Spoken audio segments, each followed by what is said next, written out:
মমতা ব্যানার্জি নেতৃত্বে যে সরকার চলছে, এই সরকার কৃষকদের পেটে লাথি মারছে। কেন্দ্রীয় সরকার যে ভর্তুকিযুক্ত সার বাজারে দিচ্ছে, সেই সারের দামের প্রত্যেকটি প্যাকেটের ওপরে যে দামটা ফেলা হয়েছে, সেটা ইউরিয়ার ক্ষেত্রে একরকম, ডিএপির ক্ষেত্রে একরকম, পটাশের ক্ষেত্রে একরকম, সমস্ত সারের ক্ষেত্রে আলাদা আলাদা দাম ফেলা রয়েছে। কিন্তু এখানে দুগুণ তিনগুণ দামে সার বিক্রি হচ্ছে।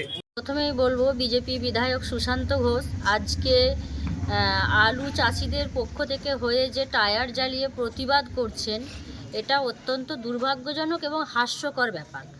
কারণ এটাই আমি বলবো যে উনি এই তো 5 বছর খানাকুলের বিধায়ক হয়ে আছেন, উনি প্রথমে কি মানুষের জন্য কাজ করেছেন সেই উন্নয়নের খতিয়ানটা আগে উনি দিক।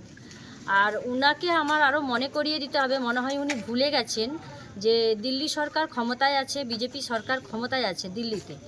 কার আমলে সারের দাম বেড়েছে, পেট্রোল ডিজেলের দাম থেকে নিত্য প্রয়োজনীয় জিনিসের দাম কার আমলে বেড়েছে, সেটা একটু উনাকে মনে করতে বলুন। আপনাদের মাধ্যম দিয়ে আমি উনাকে বলছি যে একটু উনি এটা স্মরণ করে নিক যে কার আমলে বেড়েছে।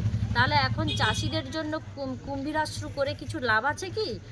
চাষিদের জন্য যেটা করার সেটা বাংলার মানবিক মুখ্যমন্ত্রী মমতা বন্দ্যোপাধ্যায় করেন। সব সময় চাষিদের পাশে রয়েছেন, বিভিন্ন ক্ষেত্রে কৃষক বন্ধু থেকে শুরু করে সমস্ত কিছুতে উনি আমাদের সকলের পাশে রয়েছেন। শুধু চাষের ক্ষেত্রে নয়, বিভিন্ন ক্ষেত্রে কতগুলি প্রকল্প উনি আমাদেরকে উপহার দিয়েছেন বলতে পারেন।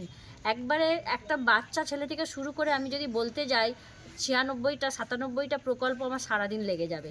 আমি অত কিছু বলতে চাইছি না। মা বোনেরাও রয়েছে, এদিকে দাদা ভাইয়েরাও রয়েছে, সকলেই জানে। এবং এখন এই যে আজকে আমরা একটু আগে আমি ছিলাম ব্লকে, যুবসাথী প্রোগ্রাম চলছে, ক্যাম্প চলছে, তো মানুষ খুবই উচ্ছ্বসিত এবং মুহুর্মুহু ভিড়, মানে ফর্ম দিয়ে জোগানো যাচ্ছে না, এত ফর্ম। মানুষ খুবই খুশি।